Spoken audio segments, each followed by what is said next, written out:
Dev music of ಮಾಡಿ ಸಾನ್ವಿನ ಅಹಿರ ಇದ್ದ ಇನ್ನೊಂದು ಕಡೆ ಹಾಕಿ ಅವಳ ಮಾತುಗಳನ್ನ ಗಣಿಸ್ತಂತೆ. ಅಹಿರಾಟಿಗೆ ಬೆಡ್ ಟೈಮ್ ಸ್ಟೋರಿ ಹೇಳು, ಅವಳಿಗೆ ಬೆಡ್ ಟೈಮ್ ಸ್ಟೋರಿ ಹೇಳಿದ್ರೆ ನಿದ್ದೆ ಬರಲ್ಲ, ಅವಳ ತಾಯಿಯಾಗಿ ನಿನಗೆ ಆ ಜವಾಬ್ದಾರಿ ಇದೆ ಕಣಮ್ಮ ತಾಯಿ ಅಂತ ಗಂಭೀರ ಧ್ವನಿಯಲ್ಲೇ ಹೇಳ್ದ.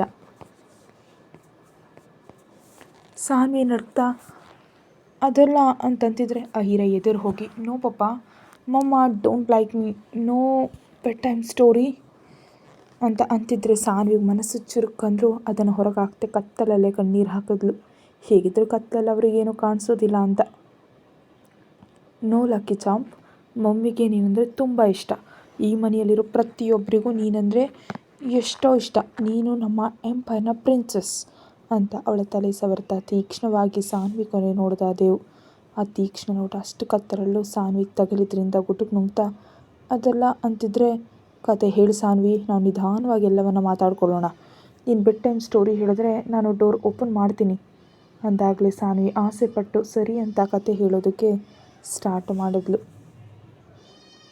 ಇಷ್ಟರಲ್ಲೇ ದೇವ್ ಅಹಿರಾಳನ್ನು ಸಾನ್ವಿಗೆ ಹತ್ರವಾಗಿ ಜರುಗಿಸಿ ತಾನೇ ಸಾನ್ವಿ ಕೈಯನ್ನು ಅಹಿರಾ ಮೇಲೆ ಹಾಕಿ ಈಗ ಹೇಳು ಕತೆ ಅಂತ ಕತೆ ಹೇಳೋದನ್ನು ನಿಲ್ಲಿಸಿ ಸಾನ್ವಿ ಗಂಭೀರ ಧ್ವನಿಯಲ್ಲಿ ಹೇಳ್ದ.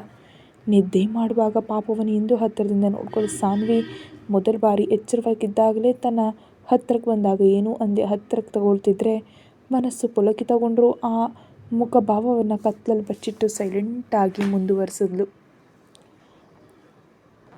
ಆ ಕತೆ ಕಂಪ್ಲೀಟ್ ಆಗೋಷ್ಟರ ಅಹಿರ ಸಾನ್ವಿ ಇದೇ ಮೇಲೆಯೇ ನಿದ್ದೆ ಹೋಗಲು ಅವಳ ತಲೆ ಸವರುತ್ತಾ ದೇವು ಕಡೆ ನೋಡಿ ಕತ್ಲಲ್ಲೇ, ಯಾಕಿದೆಲ್ಲ ಮಾಡ್ತಿದ್ದೀರಿ, ನಂಗೆ ನೀವಂದ್ರೆ ಇಷ್ಟ ಇಲ್ಲ ಅಂತ ಹೇಳ್ತಿದ್ರೆ ಅರ್ಥ ಆಗ್ತಿಲ್ವಾ, ಇಲ್ದಿದ್ರೆ ಅರ್ಥ ಮಾಡ್ಕೊಳ್ಳೋದಕ್ಕೆ ಇಷ್ಟ ಇಲ್ವಾ ಅಂತ ಬೇಸರದಿಂದ ಕೇಳಿದ್ಲು. ಅಹಿರಾಳನ ಪಕ್ಕದಲ್ಲಿ ಮಲಗಿಸಿದ ದೇವ್ ಸಾನ್ವಿಯನ್ನು ತನ್ನ ಮೇಲೆ ಕೇಳಿಕೊಂಡು ಕೆನ್ನೆಯನ್ನು ಗಟ್ಟಿಯಾಗಿ ಒತ್ತಿ ಹಿಡಿದು, ಸರಿ ಬಿಟ್ಬಿಡ್ತೀನಿ, ನಿಜಕ್ಕೂ ಯಾಕಿದೆಲ್ಲ ಮಾಡ್ತಿದ್ಯಾ, ಪೂರ್ತಿ ನಿಜ ಹೇಳಿಬಿಡು, ಸುಳ್ಳು ಹೇಳೋದಕ್ಕೆ ನೋಡ್ಬೇಡ ಅಂತ ಸೀರಿಯಸ್ ಆಗಿ ಸಣ್ಣ ಧ್ವನಿಯಲ್ಲಿ ಆದರೆ ಗಂಭೀರತೆ ಕಡಿಮೆ ಮಾಡದೆ ಹೇಳ್ದ. ಯಾಕಂದರೆ ನೀವು ನನ್ನ ತಾಯಿನ ಕೊಂದಿದ್ದೀರಿ, ನಿಮ್ಮನ್ನು ನಾನು ಲೈಫ್ನಲ್ಲಿ ಅಕ್ಸೆಪ್ಟ್ ಮಾಡೋದಕ್ಕೆ ಸಾಧ್ಯನೇ ಇಲ್ಲ ಅಂತ ಕಠಿಣವಾಗಿ ಅಂದ್ಲು ಸಾನ್ವಿ. ಮತ್ತೆ ಅದೇ ಮಾತು ಹೇಳ್ತಿದ್ಯಾ ಅಂತ ದೇವ್ ಒಂದು ಕೈಯನ್ನು ಬೆಡ್ ಮೇಲೆ ಬಿಗಿದು ಹಿಡಿದು ಇನ್ನೊಂದು ಕೈಯಲ್ಲಿ ಸಾನ್ವಿ ಕೆನ್ನೆಗಳು ಒತ್ಕೊಂಡು ಹೋಗುವಂತೆ ಮಾಡ್ತಾ, ನಿಮ್ಮಮ್ಮನನ್ನು ಕೊಂದವನ ಜೊತೆಯ ಮಗುವನ್ನು ಹೆತ್ಯಾ, ಸಿಟ್ಟು ಬರಲ್ವಾ ಆ ಮಾತನ್ನೋದಕ್ಕೆ, ಆ ಕ್ಷಣ ನೆನಪಿಗೆ ಬರಲಿಲ್ವೇ ನಾನು ನಿನ್ನ ತಾಯಿಯನ್ನು ಕೊಂದಿದ್ದೀನಿ ಅಂತ, ಆಗ ಮಾತ್ರ ಎಷ್ಟೋ ಇಷ್ಟದಿಂದ ನನ್ನಲ್ಲಿ ಕರಗು ಹೋದೆ, ಅಷ್ಟೇ ಇಷ್ಟದಿಂದ ನನ್ನ ಮಗುವನ್ನು ಹೊತ್ತೆ, ಆಗ ನೆನಪಿಗೆ ಬರಲಿಲ್ವಾ ಇದೆಲ್ಲ ಅಂತ ಕಿರ್ಚ್ದ. ಅಹಿರಾಳಿಗೆ ಡಿಸ್ಟರ್ಬ್ ಆಗದಂತೆ ಸಣ್ಣ ಧ್ವನಿಯಲ್ಲೇ.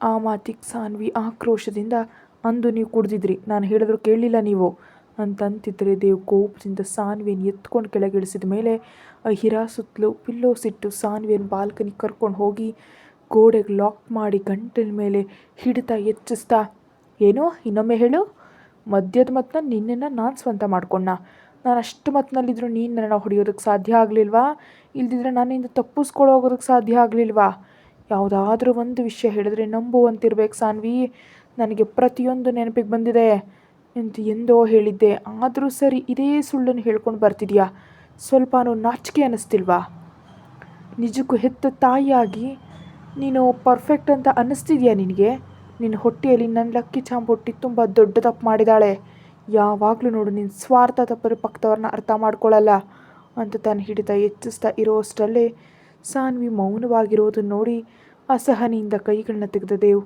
ಉಸಿರಾಡಲು ತೊಂದರೆ ಪಡ್ತಿದ್ದ ಸಾನ್ವಿಯನ್ನು ತನ್ನ ಮೇಲೆ ಕೆಳೆದು ಇಬ್ಬರ ತುಟಿಗಳನ್ನ ಒಂದು ಮಾಡಿ ತನ್ನ ಉಸಿರನ್ನೇ ಸಾನ್ವಿ ಉಸಿರಾಗಿ ಬದಲಾಯಿಸ್ದ. ಆ ಪೆಟ್ಟಿಗೆ ಶಾಕ್ ಆದ ಸಾನ್ವಿ ಕಣ್ಗಳು ದೊಡ್ಡದು ಮಾಡಿ ಬಿಗಿಯಾಗಿ ನಿಂತುಬಿಟ್ಲು ದೇವ್ ಮಾಡಿದ ಕೆಲಸಕ್ಕೆ. ಇನ್ನು ಪ್ರಯಾಗ್ ತೋಳಲ್ಲಿ ವಾಲಿದ ಕಾವ್ಯ ಚೆನ್ನಾಗಿ ಆಲೋಚಿಸ್ತಿದ್ರೆ, ಅವ್ರ ಬಗ್ಗೆ ಆಲೋಚಿಸ್ತಿದ್ಯಾ ಕಾವ್ಯ ಅಂತ ಕೇಳಿದ ಪ್ರಯಾಗ್. ಸಾನ್ವಿ ಯಾಕೆ ಹೀಗೆ ಬಿಹೇವ್ ಮಾಡ್ತಿದ್ದಾಳೆ ಅರ್ಥ ಆಗ್ತಿಲ್ಲ ಪ್ರಯು, ನಂಗೆ ತಿಳಿದ ಮಟ್ಟಿಗೆ ಸಾನ್ವಿ ತುಂಬ ಸೆನ್ಸಿಟಿವ್ ಹುಡುಗಿ, ಯಾರಿಗಾದರೂ ತನ್ನಿಂದ ಸಣ್ಣ ಪೆಟ್ಟು ತಗಲಿದ್ರೂ ತಡ್ಕೊಳ್ಳಲ್ಲ, ಅಂಥದ್ರಲ್ಲಿ ಬೇಕಂದೇ ಈಗ ಇಷ್ಟು ಜನರನ್ನ ಯಾಕೆ ಬೇಜಾರು ಮಾಡ್ತಿದ್ದಾಳೆ, ನಿಜಕ್ಕೂ ಅವಳ ಮನಸ್ಸಿನಲ್ಲಿರೋ ಬೇಸರ ಏನು, ಒಬ್ಬರ ಜೊತೆಯೂ ಹಂಚ್ಕೊಳ್ಳೋದಿಲ್ಲ ಯಾಕೆ, ನಿನಗೇನಾದರೂ ತಿಳಿದಿದೆಯಾ ಅಂತ ಕೇಳಿದ್ಲು ಕಾವ್ಯ. ಪ್ರಯಾಗ್ ಒಂದು ನಿಟ್ಟುಸಿರು ಬಿಟ್ಟು, ತಿಳಿದಿದ್ರೆ ಇಷ್ಟು ಸೈಲೆಂಟಾಗಿ ಈ ಮನೆ ಯಾಕಿರ್ತಿತ್ತು, ಭಾವ ತನ್ನ ಎದೆಯಲ್ಲಿ ಒಂದು ಪ್ರಳಯವನ್ನೇ ಹೊರ್ತಿದ್ದಾನೆ. ಸಾನ್ವಿ ಮಾಡಿದ ಕೆಲಸಗಳಿಂದ ಅವನ ಮನಸ್ಸು ತುಂಬ ಗಾಯಗೊಂಡಿದೆ. ಆ ಗಾಯಗೊಂಡ ಮನಸ್ಸು ಎಂದಿಗೆ ನಾರ್ಮಲ್ ಆಗುತ್ತೋ ಹೇಳೋದಕ್ಕೆ ಸಾಧ್ಯ ಇಲ್ಲ. ಆದರೆ ಒಂದು ಬಾರಿ ಸಾನ್ವಿ ಬಾಯಿಂದ ನಿಜ ಹೇಳಿದ್ಲು ಅಂದರೆ ಭಾವನನ್ನು ತಡೆಯೋದು ನಮ್ಮ ಕೈಲಾಗಲ್ಲ ಅಂತಂದ. ಏನೋ ಇದೆಲ್ಲ ಸಾನ್ವಿ ಬೇಕಂತಾನೇ ಮಾಡ್ತಿದ್ದಾಳೇನೋ, ಅವಳನ್ನ ಯಾರಾದರೂ ಬೆದರಿಸ್ತಿದ್ದಾರೋ ಏನೋ ಅನ್ನಿಸ್ತಿದೆ. ಪ್ರಯು, ನಿಮ್ಗೆ ಯಾರಾದರೂ ಶತ್ರುಗಳಿದ್ದಾರಾ ಅಂತ ಕೇಳಿದ್ಲು ಕಾವ್ಯ ಅನುಮಾನದಿಂದ. ಬಿಸ್ನೆಸ್ ಅಂದಮೇಲೆ ಶತ್ರುಗಳು ಕಾಮನ್ ಕಾವ್ಯ, ಆದರೆ ಹೀಗೆ ಪರ್ಸ್ನಲ್ ವಿಷಯಗಳಿಗೆ ಬಂದು ಜೀವನವನ್ನು ನಾಶ ಮಾಡೋಷ್ಟು ಶತ್ರುತ್ವ ಯಾರೊಂದಿಗೂ ಇಲ್ಲ ನಮಗೆ. ಆದ್ದರಿಂದ ನೀನು ಹೆಚ್ಚಾಗಿ ಅದರ ಬಗ್ಗೆ ಆಲೋಚಿಸಬೇಡ. ಇನ್ನು ಆ ರಾಮರೆಡ್ಡಿ ಅವ್ರನ್ನ ಭಾವ ಏನು ಮಾಡಿದ್ನೋ ನಿನಗೆ ಗೊತ್ತು ತಾನೇ ಅಂತ ಅನ್ನಾಗಲೇ ಕಾವ್ಯ ನಡುಗ್ತಾ, ಅಮ್ಮೋ ಅದನ್ನು ಮರೆಯೋದಕ್ಕೆ ಸಾಧ್ಯವೇ, ಕನಸಿನಲ್ಲೂ ಮರೆಯೋದಕ್ಕೆ ಸಾಧ್ಯ ಇಲ್ಲ ಅಂತ ಹೆದರಿಕೆಯಿಂದ ಅಂದ್ಲು ಕಾವ್ಯ. ಹೌದು ತಾನೇ, ಈಗ ಸಾನ್ವಿ ಕೂಡ ಓಪನ್ ಆಯಿತು ಅಂದರೆ ಮಾತ್ರ ಭಾವನನ್ನು ತಡೆಯೋದು ಕಷ್ಟ. ಅಂದಿಗಿಂತ ಹೆಚ್ಚಿನ ಬೀಭತ್ಸ ಮಾಡ್ತಾನೆ. ಬೇಗ ಈ ಪ್ರಾಬ್ಲಮ್ಸ್ನೆಲ್ಲ ಸಾಲ್ವ್ ಆದರೆ ಒಳ್ಳೆಯದು ಅಂತ ಬೇಸರದಿಂದ ಕಣ್ಣು ಮುಚ್ಚಿದ ಪ್ರಯಾಗ್. ಕಾವ್ಯ ಕೂಡ ಏನೋ ಆಲೋಚಿಸ್ತಾ ಸೈಲೆಂಟಾಗಿ ಕಣ್ಮುಚ್ಚಿದ್ಲು. ಅಲ್ಲಿವರೆಗೆ ಉಸಿರಿಗಾಗಿ ಎಷ್ಟೋ ಕಷ್ಟಪಟ್ಟು ಸಾನ್ವಿ ದೇವ್ ಉಸಿರು ನೀಡಿದ್ರಿಂದ ಸ್ವಲ್ಪ ನಿಧಾನವಾಗಿ ಮಗ ನಾರ್ಮಲ್ ಮಾಡೋ ತಡ ಈ ಬಾರಿ ದೇವ್ ಅವಳ ಉಸಿರು ನಿಂತು ಹೋಗೋಷ್ಟು ಗಾಢವಾಗಿ ಮುತ್ತನ್ನು ಬದಲಾಯಿಸಿ ಮುತ್ತಿನಲ್ಲೇ ತನ್ನ ಕೋಪನೆಲ್ಲ ತೋರಿಸ್ತಾ ತುಟಿ ಒಳಗಿನ ಚಿಗುರನ್ನು ತನ್ನ ಹಲ್ಲಿನ ಕೆಳಗಿಟ್ಟು ಗಟ್ಟಿಯಾಗಿ ಎಳೆದು ರಕ್ತ ಹೊರಗೆ ತೆಗೆದ ಮೇಲೆ ನಿಧಾನವಾಗಿ ತುಟಿಗಳು ಬಿಟ್ಬಿಟ್ಟ.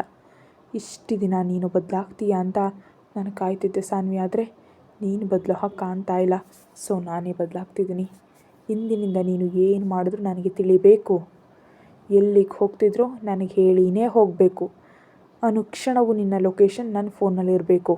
ಪ್ರತಿಯೊಂದು ಫೋನ್ ಕಾಲ್ ನನ್ನ ಫೋನ್ಗೆ ಕನೆಕ್ಟ್ ಆಗಿದೆ ಅಂತ ಅಂದಾಗಲೇ ಸಾನ್ವಿ ಕಣ್ಣುಗಳು ದೊಡ್ಡದು ಮಾಡಿ ಹೆದರ್ತಾ ದೇವ್ ಕಡೆ ನೋಡಿದ್ರೆ, ನಿನ್ನ ಮೇಲೆ ನಿಗಾ ಇಟ್ಟಿದ್ದೀನಿ. ನೀನು ಏನು ಮುಚ್ಚಿಡ್ತಿದ್ಯಾ 2 ವಾರಗಳಲ್ಲಿ ಕಂಡು ಹಿಡಿತೀನಿ. ಆಮೇಲೆ ನಿನ್ನ ಕೆಲಸ ಇರುತ್ತೆ ನೋಡು. ನೀನು ಕೂಡ ಊಹಿಸೋದಕ್ಕೆ ಸಾಧ್ಯ ಇಲ್ಲ ನಿನ್ನ ಪರಿಸ್ಥಿತಿ ಹೇಗಿರುತ್ತೆ ಅಂತ ತುಂಬ ಗಂಭೀರವಾಗಿ ಹೇಳಿ ಕೆಳಗೆ ಬಿದ್ದ ಸಾನ್ವಿನ ಎಳ್ಕೊಂಡು ಹೋಗಿ ಅಹಿರಾ ಪಕ್ಕದಲ್ಲಿ ಹಾಕಿ ಸೈಲೆಂಟಾಗಿ ಮಲ್ಕೋ ಮತ್ತು ನನ್ನ ಕೆಣಕಿ ಒದೆ ತಿನ್ಬೇಡ ಅಂತ ಹೇಳಿದ್ದೆವು. ಅಸಹನೆಯಿಂದ ಅಹಿರಾಳಿಗೆ ಇನ್ನೊಂದು ಪಕ್ಕದಲ್ಲಿ ಹೋಗಿ ಮಲ್ಕೊಂಡ. ಸಾನ್ವಿ ಮಾತ್ರ ನಿದ್ದೆ ಕಣ್ಣಿಗೆ ಬರದಂತೆ, ಅಂದರೆ ಇನ್ನು ಮೇಲಿಂದ ಭಾವನೆಗೆ ನಾನು ಏನೋ ಮುಚ್ಚಿಡ್ತಿದ್ದೀನೋ ಅವೆಲ್ಲ ತಿಳಿದು ಹೋಗುತ್ತವೆಯೇ, ತಿಳಿದ್ರೆ ಅಮ್ಮ ತಿಳಿದ್ರೆ ಆ ಕ್ಷಣ ನಡೆಯೋ ಬೀಭತ್ಸ ಊಹಿಸ್ಕೊಳ್ಳೋದು ಕೂಡ ಆಗ್ತಿಲ್ಲ. ನಡುಗ್ತಾ, ಇಲ್ಲ ಹಾಗೆಂದಿಗೂ ನಡೆಯೋದಕ್ಕೆ ಬಿಡಲ್ಲ, ನಾನು ತಿಳಿಯೋದಕ್ಕೆ ಬಿಡಲ್ಲ. ಭಾವ ಟ್ರ್ಯಾಪ್ ಮಾಡಿದ್ದು ನನ್ನ ಆಫೀಸ್ ಫೋನ್, ಆದ್ದರಿಂದ ಪರ್ಸ್ನಲ್ ಆಗಿ ಮತ್ತೊಂದು ಫೋನ್ ಯೂಸ್ ಮಾಡ್ಕೊಳ್ತೀನಿ, ಅದೇ ಬೆಟರ್ ಅಂತ ತನ್ನೊಳಗೆ ತಾನೇ ಏನೋ ನಿರ್ಧಾರಕ್ಕೆ ಬಂದ ಹಾಗೆ ಅಂದ್ಕೊಂಡ್ಳು. ಆದರೆ ತನ್ನ ಹೆದರಿಕೆಯಿಂದ ಹೃದಯದ ವೇಗ ಮಾತ್ರ ಅಲ್ಲ, ಕೈ ಕಾಲುಗಳು ಕೂಡ ನಡುಗ್ತಾ ಇದ್ದವು ಅವಳಿಗೆ. ಮರುದಿನ ಬೆಳಿಗ್ಗೆ ದೇವ್ ಸಾನ್ವಿಗಿಂತ ಮುಂಚೆ ಎದ್ದು ಅಹಿರಾ ಮೊದಲ ಬಾರಿ ತಾಯಿ ತಂದೆ ಕಣ್ತೆರೀತ್ಲೇ ಕಾಣಿಸಿದ್ರಿಂದ ಕಣ್ಣುಚ್ಕೊಳ್ತಾ ಮುಂಚಿತವಾಗಿ ತಂದೆ ಮೇಲೆ ಹತ್ತಿ, ಪಪ್ಪಾ ಗುಡ್ ಮಾರ್ನಿಂಗ್ ಅಂತ ದೇವ್ ತುಟಿಗಳ ಮೇಲೆ ತನ್ನ ತುಟಿಗಳಿಂದ ಮುತ್ತಿಟ್ಟು ಹಿಂದಕ್ಕೆ ಜರುಗಿ ಕಿರುನಗು ನಗುತ್ತಲೇ ಕಣ್ಣು ತೆರೆದ ದೇವ್ ಎದುರಿಗೆ ತನ್ನ ಲಕ್ಕಿ ಚಾಂಪ್ನ ನೋಡಿ, ಗುಡ್ ಮಾರ್ನಿಂಗ್ ಲಕ್ಕಿ ಚಾಂಪ್ ಅಂತ ಅವಳ ಹಣೆ ಮೇಲೆ ಮುತ್ತಿಟ್ಟು ಮೊಮ್ಮನೆಪ್ಸೋಣ್ವಾ ಅಂತ ಪಕ್ಕದಲ್ಲಿ ಅವರಿಬ್ಬರನ್ನ ಲೆಕ್ಕಿಸದೆ ಆಲೋಚನೆಗಳಲ್ಲಿ ಯಾವಾಗಲೂ ಬೆಳಗಿನ ಜಾವ ನಿದ್ದೆ ಹೋಗಿದ್ದ ಸಾನ್ವಿ ಇನ್ನು ಎಚ್ಚರ ಆಗದೆ ಮಲಗಿರೋದನ್ನು ತೋರಿಸಿ ಅಹಿರಾ ಎದುರು ಹೋಗಿ ನೋ ಪಪ್ಪ ಅಂತ ಮುಖ ಸಣ್ಣದು ಮಾಡ್ಕೊಂಡಿದ್ದೆ ನೋಡಿ ದೇವ್ ಮನಸ್ಸು ಸಾನ್ವಿ ಮೇಲೆ ಉರಿದು ಹೋಯಿತು. ಆದರೂ ಅದನ್ನು ಹೊರಗೆ ತೋರಿಸ್ಕೊಳ್ದೆ, ಮೊಮ್ಮನ ನಾವು ಎಬ್ಬಿಸ್ಲೇಬೇಕು ಲಕ್ಕಿ ಚಾಂಪ್, ಈಗೋ ನೋಡು ಹೀಗೆ ಎಬ್ಬಿಸ್ಬೇಕು ಅಂತ ಅಹಿರಾಳನ್ನು ತನ್ನ ಮೇಲಿಂದ ಪಕ್ಕದಲ್ಲಿ ಮಲಗಿಸಿ ಸಾನ್ವಿ ಸೊಂಟದ ಮೇಲೆ ಕೈ ಇಟ್ಟು ಗಿಲಿ ಇಡೋದಕ್ಕೆ ಸ್ಟಾರ್ಟ್ ಮಾಡಿದಾಗಲೇ ಆ ಪೆಟ್ಟಿ ಕಣ್ಣು ತೆರೆದ ಸಾನ್ವಿ ಸಡನ್ನಾಗಿ ನಗೋದಕ್ಕೆ ಸ್ಟಾರ್ಟ್ ಮಾಡಿದ್ಲು. ಸಾನ್ವಿ ನಗು ನೋಡಿ ಅಹಿರಾಳಿಗೆ ನಗು ಬಂದು ಚಪ್ಪಾಳೆ ತಡ್ತಾ ಇನ್ನು ಎನ್ಕರೇಜ್ ಮಾಡ್ತಿದ್ರೆ ಸಾನ್ವಿ ಅವರಿಬ್ಬರನ್ನ ಮೊದಲ ಬಾರಿ ನಿದ್ದೆಯಿಂದ ಏಳಿದ್ಲಿ ನೋಡಿ ಮನಸ್ಸು ಪುಲಕಿತಗೊಂಡು ದೇವ್ ಮಾಡ್ತಾ ಇರೋದನ್ನು ತಡೀಲಿಲ್ಲ. ಆ ಕ್ಷಣವನ್ನು ಕಳೆದುಕೊಳ್ಳೋದಕ್ಕೆ ಇಷ್ಟ ಇಲ್ಲದೆ ಸಾನ್ವಿ ಫೇಸ್ನಲ್ಲಿ ಫೀಲಿಂಗ್ಸ್ ಗಮನಿಸ್ತಿದ್ದ ದೇವ್ ಮನಸ್ಸಿನಲ್ಲಿ, ಯಾಕೆ ಇಷ್ಟೊಂದು ಇಷ್ಟ ಇಟ್ಕೊಂಡು ಅಷ್ಟು ಕಷ್ಟವಾಗಿ ನಮ್ಮಿಂದ ದೂರವಾಗಿರ್ತಿದ್ಯಾ, ಇಂದಿನಿಂದ ನೋಡ್ತೀನಿ ನೀನು ಹೇಗೆ ನಮ್ಮಿಂದ ದೂರವಾಗಿರ್ತೀಯಾ ಅಂತ ಅಂದ್ಕೊಳ್ತಾ, ಲಕ್ಕಿ ಚಾಂಪ್ ನೀನು ಕೂಡ ಬಾಯ್ಲಿ ಅಂತ ಅಹಿರಾಳನ್ನು ಎಳ್ಕೊಂಡು ಸಾನ್ವಿ ಗಿಲಿ ಇಡೋದಕ್ಕೆ ಸ್ಟಾರ್ಟ್ ಮಾಡಿದ್ರೆ ಅಹಿರಾ ಮೊದಲ ಬಾರಿ ತಾಯಿಯೊಂದಿಗೆ ಎಷ್ಟು ಕ್ಲೋಸ್ ಆಗಿರ್ತಿರೋದಕ್ಕೆ ಅವಳ ಮುಖದಲ್ಲಿ ಒಂದು ರೀತಿ ಗ್ಲೋ ಬಂತು. ಅದನ್ನು ನೋಡಿದ ಸಾನ್ವಿ ತಕ್ಷಣವೇ ದೂರ ಜರುಗಬೇಕು ಅಂತ ಅಂದ್ಕೊಳ್ಳೋಷ್ಟರಲ್ಲಿ ದೇವ್ ಅವಳ ಸೊಂಟ ಸುತ್ತ ಕೈ ಹಾಕಿ ತುಂಬ ಸೀರಿಯಸ್ ಆಗಿ ನೋಡಿದ್ರಿಂದ ಬೆದರಿ ಹೋದ ಜಿಂಕೆ ಮರಿಯಂತೆ ಹೆದರಿಕೆಯಿಂದ ನೋಡಿದ್ಲು ದೇವ್ ಕಡೆ ಸಾನ್ವಿ. ತಾನು ಗಿಲಿ ಇಡ್ತಿದ್ರು ಸಾನ್ವಿ ನಗದೇ ಇರೋದ್ರಿಂದ ಡಲ್ ಆಗೋದು ಅಹಿರಾ. ಮಮ್ಮ ನಾಟ್ ಲಾಫ್ ಪಪ್ಪ ಅಂತ ಮುಖ ತಗ್ಸಿ ಅನ್ನದಾಗಲೇ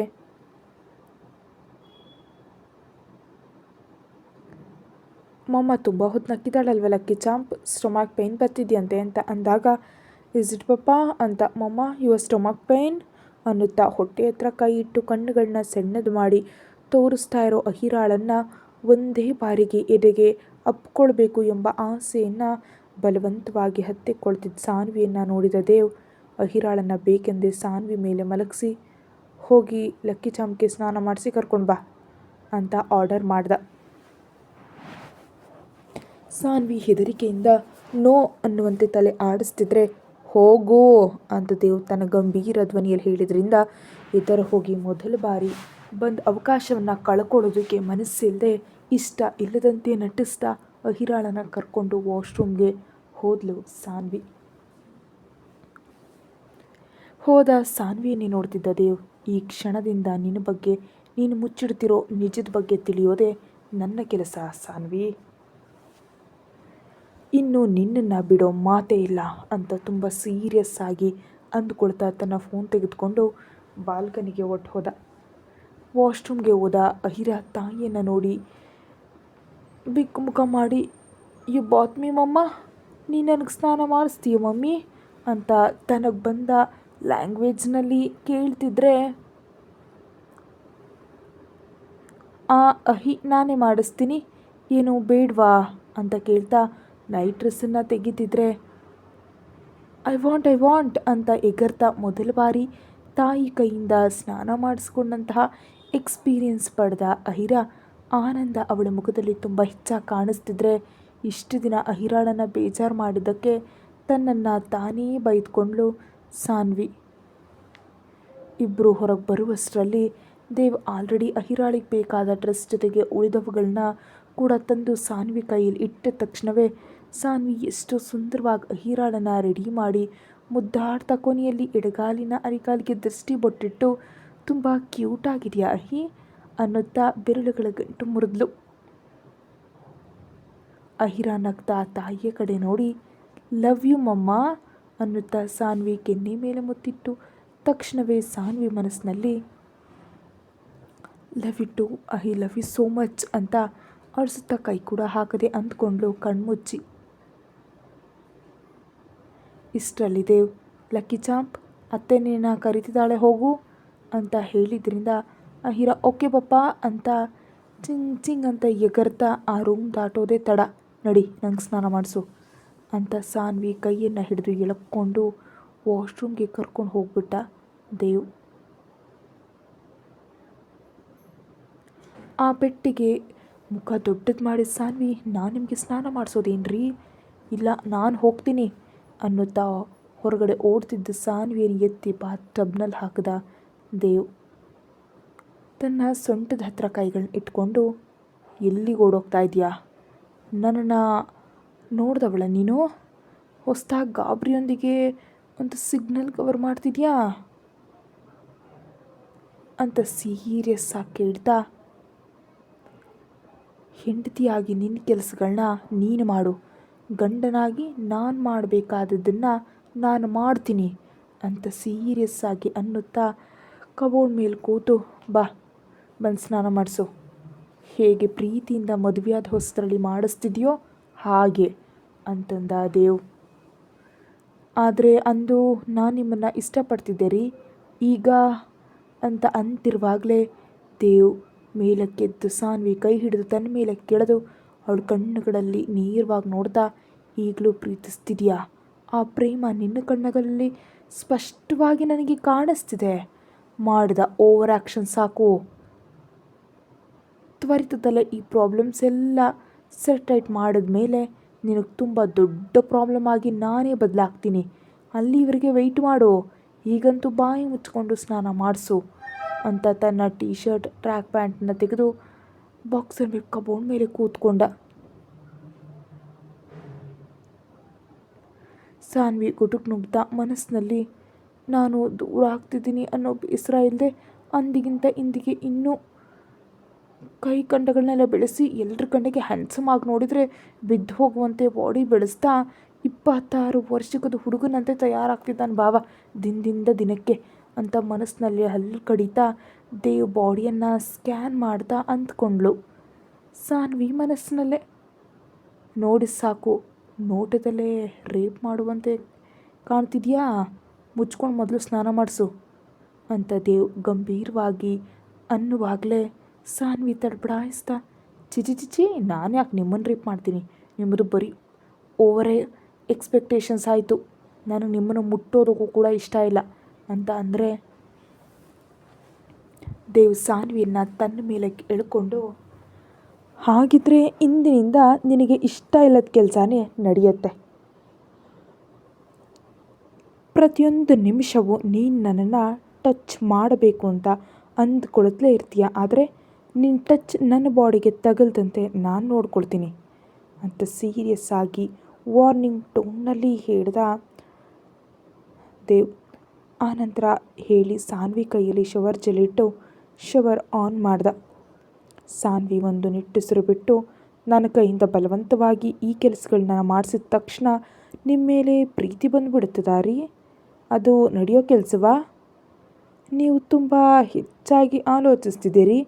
ನನ್ನ ಹಿಂದೆ ಯಾವುದೇ ಕತೆ ಇಲ್ಲ, ನಾನು ಯಾವುದೇ ನಿಜಗಳನ್ನ ಮುಚ್ಚಿಡ್ತಿಲ್ಲ. ಮೊದಲು ನೀವು ನನ್ನ ಮೇಲೆ ಸ್ಪೈ ಇಡೋದನ್ನು ನಿಲ್ಲಿಸಿ ಅಂತ ಅಂದ್ಲು. ಇಲ್ದಿದ್ರೆ ನಿಮಗೆ ಪ್ರಾಬ್ಲಮ್ ಆಗುತ್ತೆ ಹೊರತು, ಯಾಕಂದರೆ ನನ್ನ ಹಿಂದೆ ಏನೂ ಇಲ್ಲ ಅಂತ ತಿಳಿದು ನಿಮ್ಮ ಮೇಲೆ ಉಂಟಾದ ಅಸಹ್ಯದಿಂದಲೇ ನಿಮ್ಮಿಂದ ದೂರ ಆಗಿದ್ದೀನಿ ಅಂತ ತಿಳಿದ್ರೆ ನೀವು ತಡ್ಕೊಳ್ತೀರಾ? ಆಮೇಲೆ ನಿಮ್ಮ ಮಗಳು ತಡ್ಕೊಳ್ತಾರಾ ಅಂತ ಅನಗತ್ಯವಾದ ನ್ಯೂಸೆನ್ಸ್ ಎಲ್ಲ ಹೇಳಿದ್ಲೆ ದೇವ್ಗೆ ಸ್ನಾನ ಮಾಡಿಸಿ ಸಾನ್ವಿಯನ್ನು ನೋಡಿ ದೇವ್ ಸೈಡ್ ಸ್ಮೈಲಲ್ಲಿ ನಗ್ತಾ, ಸರಿ ಬಿಡು, ಏನೂ ಇಲ್ದಿದ್ದಾಗ ಇಷ್ಟೊಂದು ನೀನು ನನಗೆ ಹೇಳಬೇಕಾದ ಅಗತ್ಯ ಇಲ್ಲ ತಾನೇ, ನಾನೇ ತಿಳ್ಕೊಳ್ತೀನಿ ಬಿಡು. ಆದರೂ ಬೇಜಾರು ಮಾಡ್ಕೊಳ್ಳೋದಕ್ಕೆ ಇನ್ನೇನಿದೆ, ನನ್ನ ಮನಸ್ಸು ಯಾವಾಗಲೂ ಒಡೆದು ಹೋಗಿದೆಯಲ್ಲ, ಆ ಒಡೆದು ಹೋಗಿದ್ದು ಎಂದಿಗೂ ಅಂಟ್ಕೊಳ್ಳೋದಿಲ್ಲ. ತಿರುಗಿ ನೀನು ನಿನ್ನ ಪ್ರೀತಿಯನ್ನು ತೋರಿಸಿದ್ರು ಸರಿನೇ ಅಂತ ಕಠಿಣವಾಗಿ ಹೇಳಿ ಟವಲನ್ನು ಸುತ್ತಕೊಂಡು ಮತ್ತೊಂದು ಟವಲ್ನಿಂದ ತಲೆ ಒರೆಸ್ಕೊಳ್ತಾ ಹೊರಗೆ ಹೋಗ್ತಾ, ಸೀರೆ ಉಟ್ಕೊಂಡೇ ನೀನು ಈ ರೂಮ್ ದಾಟಬೇಕು, ಇಂದು ಪೂಜೆ ಇದೆ ಅಂತ ಹೇಳ್ದ. ಎಗೇನ್ ಐ ರಿಪೀಟ್, ಸೀರೆ ಉಟ್ಕೊಂಡು ಕೆಳಗೆ ಬಾ, ಪೂಜೆ ಮಾಡಬೇಕು ಅಂತ ಸೀರಿಯಸ್ ಆಗಿ ಹೇಳಿ ಹೊರಟು ಹೋದ. ದೇವ್ ಬೆಡ್ರೂಮ್ ಡೋರ್ ಹೊರಗಿನಿಂದ ಲಾಕ್ ಮಾಡಿ ಕೆಳಗೆ ಹೊರಟು ಹೋದ ಅಹಿರಾಗಾಗಿ. ದೇವ್ ಹೊರಟು ಹೋದ ಮೇಲೆ ಸಾನ್ವಿ ಕಣ್ಣೀರಿನೊಂದಿಗೆ ಶವರ್ ಕೆಳಗೆ ಕೂತ್ಕೊಂಡು ಮೊಣಕಾಲಿನಲ್ಲಿ ಮುಖವನ್ನು ಬಚ್ಚಿಟ್ಟು, ನಿಜ ತಿಳಿದ್ರೆ ನೀನು ತಡ್ಕೊಳ್ತೀಯ ಭಾವ, ಹೆದರಿಕೆ ಆಗ್ತಿದೆ, ನೀನು ಹೀಗೆ ರಿಯಾಕ್ಟ್ ಮಾಡ್ತೀಯೋ ಅಂತ ನನಗೆ ತುಂಬ ಭಯ ಆಗ್ತಿದೆ ಭಾವ. ಇಷ್ಟು ವರ್ಷಗಳ ಕಾಲ ಹೇಗೋ ನಿಜ ಮುಚ್ಚಿಟ್ಕೊಂಡು ಎಂದಿಗಾದರೂ ನಿಮ್ಮಿಂದ ದೂರ ಆಗ್ಬಿಡ್ತೀನಿ ಅನ್ನೋ ನಂಬಿಕೆಯಿಂದ ನಾನಿದ್ದೆ ಭಾವ. ಆದರೆ ನೀನು ಹಠ ನೋಡ್ತಿದ್ರೆ ನಿಜ ತಿಳ್ಕೊಂಡು ನಿನ್ನಷ್ಟಕ್ಕೆ ನೀನೇ ಎಲ್ಲೋ ಅಪಾಯದಲ್ಲಿ ಬೀಳ್ತೀಯೋ ಅಂತ ಹೆದರಿಕೆ ಆಗ್ತಿದೆ ಭಾವ. ಯಾಕೆ ನಮ್ಗೆ ಹೀಗಾಗಬೇಕು, ನಿಜಕ್ಕೂ ನನಗೆ ಯಾಕೆ ಹೀಗಾಗ್ತಿದೆ ಭಾವ? ನಿಜವಾಗಿಯೂ ನಾನು ಒಂದು ನತದೃಷ್ಟಳು, ಎಲ್ಲ ನನಗೆ ಆಗುತ್ತೆ. ನನ್ನ ಜೀವನದಲ್ಲಿ ಸಂತೋಷ ಅನ್ನೋದೇ ಬರೆದಿಲ್ಲ. ಆ ಸಂತೋಷ ಅಂದಿನ ಚಂದ ಮಾಮನಂತೆ ಅಷ್ಟು ದೂರದಲ್ಲಿ ನಿನ್ನ ರೂಪದಲ್ಲಿ ಅಹಿರಾ ರೂಪದಲ್ಲಿ ಕಾಣಿಸುತ್ತಲೇ ಇರುತ್ತೆ, ಆದರೆ ಅದನ್ನು ತಲುಪೋ ದಾರಿ ಮಾತ್ರ ತೋರಿಸೋದಿಲ್ಲ ಅಂತ ಗಂಟೆಗಳ ಕಾಲ ಹಾಗೆ ಅಳ್ತಾ ಇದ್ದರೂ ಅವಳಿಗೆ ದೇವ್ನ ಗಂಭೀರ ಧ್ವನಿ ಕೇಳಿಸ್ತು. ಇನ್ನು ಎಷ್ಟು ಹೊತ್ತು ಸ್ನಾನ ಮಾಡ್ತೀಯಾ ಅಂತ ಕೇಳಿಸ್ದಾಗಲೇ ಚಕಚಕದ ಸ್ನಾನ ಮಾಡಿ ಅಲ್ಲೇ ಇದ್ದ ಟವಲ್ ಸುತ್ಕೊಂಡು ಹೊರಗೆ ಬರೋ ಅಷ್ಟರಲ್ಲೇ ತನ್ನ ಮುಖದ ಮೇಲೆ ಫಸ್ಟ್ ಟೈಮ್ ಯಾವ ಸೀರೆಯನ್ನು ಆ ಮನೆಗೆ ಬಂದಾಗ ಸಾನ್ವಿ ಉಟ್ಕೊಂಡಿದ್ಲೋ ಆ ಸೀರೆಗೆ ನ್ಯೂ ಬ್ಲೌಸ್ ಕೂಡ ತರಿಸಿ ಸಾನ್ವಿ ಮೇಲೆ ಕೆಸೆದ. ನಿನ್ನನ್ನು ಹೀಗೆ ನೋಡೋ ಇಂಟ್ರೆಸ್ಟ್ ನನಗೇನಿಲ್ಲ, ಆದ್ದರಿಂದ ಬೇಗ ಹೋಗಿ ರೆಡಿಯಾಗಿ ಬಾ ಹೋಗು ಅಂತ ಮುಖ ತಿರುಗಿಸಿ ಹೇಳ್ದ ದೇವ್. ಇದಕ್ಕೂ ಮುಂಚೆ ತನ್ನನ್ನು ಹಾಗೆ ನೋಡೋದಕ್ಕೆ ಆರಾಟ ಪಡ್ತಿದ್ದಂಥ ದೇವ್ ಈಗ ತನ್ನನ್ನು ಹಾಗೆ ನೋಡೋದಕ್ಕೆ ಕೂಡ ಇಷ್ಟಪಡದೆ ಇರೋದ್ರೊಂದಿಗೆ ದೇವ್ ಕಣ್ಣುಗಳಲ್ಲಿ ಕಾಣಿಸ್ತಿರೋ ದ್ವೇಷಕ್ಕೆ ಸಾನ್ವಿ ಮನಸ್ಸು ಬೇಸರಗೊಂಡು ಕಣ್ಣಂಚಿನಿಂದ ಜಾರಿದ ಕಣ್ಣೀರನ್ನು ಒರೆಸ್ಕೊಂಡು ಡ್ರೆಸ್ಸಿಂಗ್ ರೂಮ್ಗೆ ಹೋಗಿ ತ್ವರಿತವಾಗಿ ರೆಡಿಯಾಗಿ ಹೊರಗೆ ಬಂದ ಸಾನ್ವಿ ಕುತ್ತಿಗೆಗೆಂದು ಅವಳು ತೆಗೆದು ಹಾಕಿದ್ದ ಕರಿಮಣಿ ಸರ ಹಾಕಿ, ಇನ್ನೊಂದು ಬಾರಿ ಇದನ್ನು ತೆಗೆದ್ರೆ ಪ್ರಾಣ ತೆಗೆದು ಬಿಡ್ತೀನಿ. ಗಂಡ ಬದುಕಿರುವಾಗಲೇ ವಿಧವೆಯಂತೆ ಬದಲಾಗುವಾಗಿದೆ ಅಂದರೆ ನಾನು ಸತ್ತು ಹೋಗೋದು ನಿನಗೆ ಬೇಕೇನೋ ಅಲ್ವಾ ಅಂತ ದೇವ್ ಅಂದರೆ ಸಾನ್ವಿ ಹೆದರಿಕೆಯಿಂದ ಬಾವಾ ಅಂತ ದೇವ್ ಬಾಯಿ ಮೇಲೆ ಕೈ ಅಡ್ಡ ಇಡೋಷ್ಟರಲ್ಲೇ ಹಿಂದಕ್ಕೆ ಜರುಗಿದಂಥ ದೇವ್ ಡೋಂಟ್ ಟಚ್ ಮೀ ಅಂತ ತುಂಬ ಸೀರಿಯಸ್ ಆಗಿ ಹೇಳ್ದ. ಸಾನ್ವಿ ಬೇಸರದಿಂದ ದೇವ್ ಕಡೆ ನೋಡ್ತಾ ಇದ್ದರೆ, ಈ ಕ್ಷಣ ನಿನ್ನ ಟಚ್ ಕೂಡ ನನಗೆ ಅಸಹ್ಯ ಅನ್ನಿಸ್ತಿದೆ ಸಾನ್ವಿ. ಯಾವ ಟಚ್ಗಾಗಿ ಕಣ್ಣು ಕಾಯಿ ಬಿಟ್ಕೊಂಡು ಕಾಯ್ತಿದ್ನೋ ಈಗ ನನಗೆ ಅತ್ಯಂತ ಅಸಹ್ಯವಾದದ್ದು ಅದೇ ಆಗಿಬಿಟ್ಟಿದೆ. ಈ ಪ್ರಪಂಚದಲ್ಲಿ ಯಾರನ್ನಾದರೂ ನಾನು ಹೆಚ್ಚಾಗಿ ಏಟ್ ಮಾಡ್ತೀನಿ ಅಂದರೆ ಅದು ನಿನ್ನನ್ನೇ ಮಿಸಸ್ ದೇವ್ ಅಂತ ತುಂಬ ಸೀರಿಯಸ್ ಆಗಿ ಹೇಳ್ದ. ಮತ್ತೆ ತಾನೇ ಬೇಗ ರೆಡಿಯಾಗಿ ಹೊರಗೆ ಬಾ. ರಿಮೆಂಬರ್, ಇನ್ನೊಂದು ಬಾರಿ ತಾಳಿನ ಕರಿಮಣಿ ಸರವನ್ನು ತೆಗೆದ್ರೆ ನನ್ನನ್ನು ಕೊಲ್ಲಬೇಕು ಅಂತ ನೀನು ಫಿಕ್ಸ್ ಆದಂತೆಯೇ ಅಂತ ಎಮೋಷ್ನಲ್ ಬ್ಲ್ಯಾಕ್ಮೇಲನ್ನು ಮಾಡಿ ಅವಳನ್ನು ಹೆದರಿಸಿ ಹೊರಗಡೆ ಹೋದ. ಹೋಗ್ತಾ ಇರೋ ದೇವನನ್ನು ನೋಡಿ ಕಣ್ಣೀರಿನೊಂದಿಗೆ ಉಳಿದ ಸಾನ್ವಿ ಮನಸ್ಸು, ನೀನು ಬಯಸಿದ್ದು ಇದನ್ನೇ ತಾನೇ, ಇನ್ಯಾಕೆ ಈ ಅಳು, ನೀನು ಬಯಸಿದಂತೆ ನಡೀತಿದೆ ಎಲ್ಲವೂ, ಸಂತೋಷವಾಗಿರೋ ಅಂತ ವ್ಯಂಗ್ಯ ಮಾಡಿದಂತ ಅನ್ನಿಸ್ತು. ಕತೆ ಮುಂದುವರಿಯುತ್ತೆ. ಹೆಚ್ಚಿನದಕ್ಕಾಗಿ ಚಾನಲ್ಗೆ ಮೆಂಬರ್ಶಿಪ್ ತೊಗೊಂಡು ವಿಡಿಯೋ ನೋಡಿ. Thank you.